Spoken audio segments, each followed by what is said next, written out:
Bonjour, voici l'analyse technique du CAC 40 pour la journée du vendredi 16 juillet 2010 du site boursicoté.com.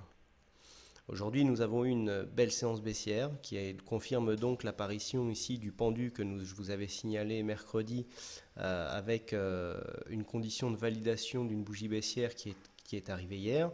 Donc cette bougie baissière a confirmé le pendu et donc nous avons eu ici une séance qui valide totalement la confirmation de changement de tendance court terme sur le CAC 40 avec cette forte bougie baissière que nous avons eue aujourd'hui. Pourtant, l'ouverture s'était faite en hausse à 3595,02.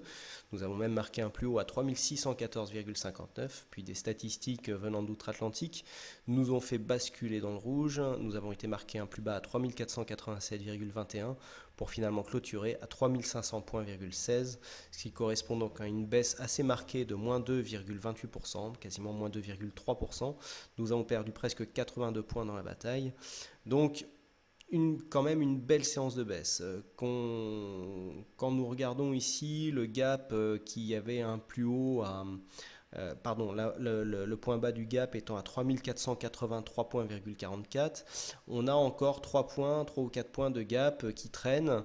Donc le gap n'est pas totalement comblé. Il a eu un effet de support quand même sur le plus bas de la tendance. Mais si la tendance si la tendance baissière court terme se confirmait, on aura un comblement, je pense, assez rapide de ce gap dans les prochaines séances. Cette séance baissière est confirmée par des éléments techniques, donc je vous avais signalé aussi au niveau du RSI, là ça se voit pas bien mais voilà, le RSI qui avait cassé ici son support haussier, qui était revenu faire un pullback en résistance en dessous et maintenant largement en train de s'écarter de cette trendline.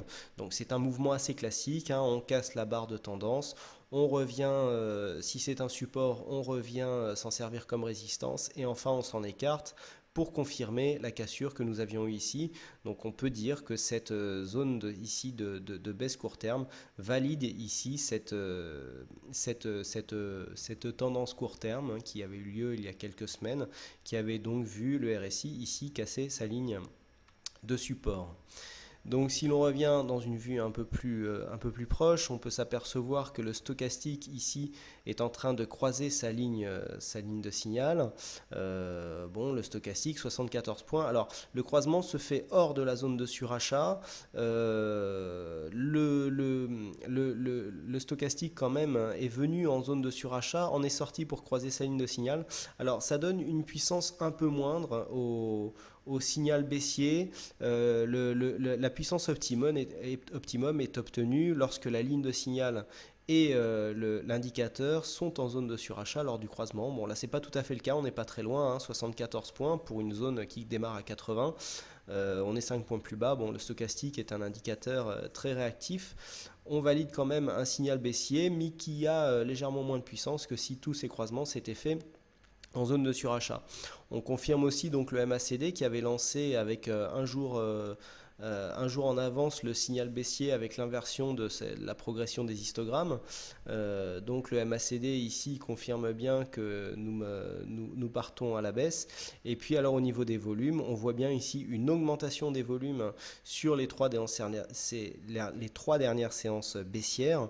Donc nous avons, comme je vous le dis, les séances qui ont les plus forts volumes en général sont dans la tendance et les séances qui sont sous la moyenne sont à contre-tendance. Quand on regarde les seules séances qui sont au-dessus de la moyenne, symbolisées ici par le petit trait pointillé, sont des séances rouges, à savoir des séances de baisse. Donc nous avons cette séance, la précédente et c'est ici, ici et les précédentes encore.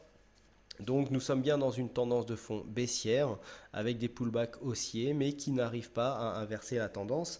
D'ailleurs, bon, on peut parler des zones techniques. Ici, lorsque nous avions eu le Fibonacci de cette tendance que nous avions eu là, je vous avais dit que normalement si on cassait les 61,8, je vais vous les matérialiser, si on cassait les 61,8, normalement on avait de grandes chances de rallier la tendance ici à 3760. On avait cassé ici, mais le retournement est intervenu. Nous sommes en train de baisser. C'est une invalidation de scénario. Alors ça arrive, l'analyse technique n'a pas eu un taux de réussite de 100%. Il faut savoir, il faut le savoir. Donc bon, ben là, ce scénario est invalidé. Et maintenant, si nous regardons ici au niveau des Fibos concernant cette tendance, voilà, on s'aperçoit ici que hier nous avons validé un 23,6, donc 23,6, on n'est pas encore vraiment dans une vraie consolidation. Par contre, la bougie du jour, elle est très puissante car elle passe deux retracements dans la même journée. Donc le 23,6 est validé, le 38,2 bien sûr, et nous venons ici marquer un plus bas sur le 50%, hein, puisque le 50% est à 3489, le plus bas du jour 3487, donc à 2 points près, on vient ici valider un 50% de retracement. Donc bon, du point de vue des retracements de Fibonacci, la consolidation pourrait très bien s'arrêter là, on pourrait venir ici digérer cette baisse entre le 50 et le 61,8 et repartir à la hausse, mais la dynamique semble quand même bien baissière. On a perdu ici en 3 séances ce que nous avions mis 5 séances à gagner. Donc bon, on voit bien ici que la baisse est beaucoup plus dynamique, hein, comme souvent, que la période de hausse. Comme nous sommes vendredi, je vous propose maintenant de passer en vue hebdomadaire.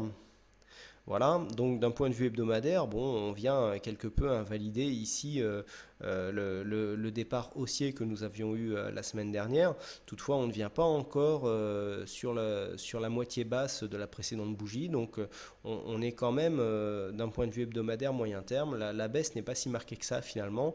On voit ici que nous sommes à peine sur le tiers haut de la précédente bougie. Donc bon, pas des énormes volumes, hein, sur cette semaine. On voit bien par contre que la moyenne mobile à 20 bougies en fait exponentielle, hein, ici c'est une MME, sert de résistance quand même sur pas mal de bougies. Ici on était venu en résistance, ici en résistance aussi. Là on avait ouvert au-dessus mais on était rapidement descendu. Ici encore une fois la moyenne mobile exponentielle à 20 bougies nous indique qu'il y a une tendance baissière quand même relativement marquée d'un point de vue court terme. Alors court terme d'un point de vue hebdomadaire, hein, ce qui donne un peu plus moyen terme si nous repassons en vision journalière. Donc voilà ce que l'on peut dire sur cette séance d'un point de vue hebdomadaire. Donc si on repasse en journalier, voilà, on surveille les Fibos ici 3489 pour la semaine prochaine. Ici, les indicateurs techniques sont clairement baissiers. Une volatilité qui monte avec des volumes qui montent, ce qui est tout à fait logique, donc pour une tendance baissière qui se met en place. Bon, tout ça était un peu prévu, hein. D'ailleurs, je rappelle que pour ceux qui suivent les signaux qui sont rattachés aux analyses écrites du CAC et puis de la paire euro-dollar notamment, il y avait un signal donc d'invalidation ici de la cassure de la résistance des 3640. Ici on est venu l'attaquer mais ça n'a pas tenu. Donc effectivement la cassure est invalidée. Et j'avais donné comme cible la cible ici des 3500 points. Hein. Les signaux sont dans les archives, vous pouvez les consulter.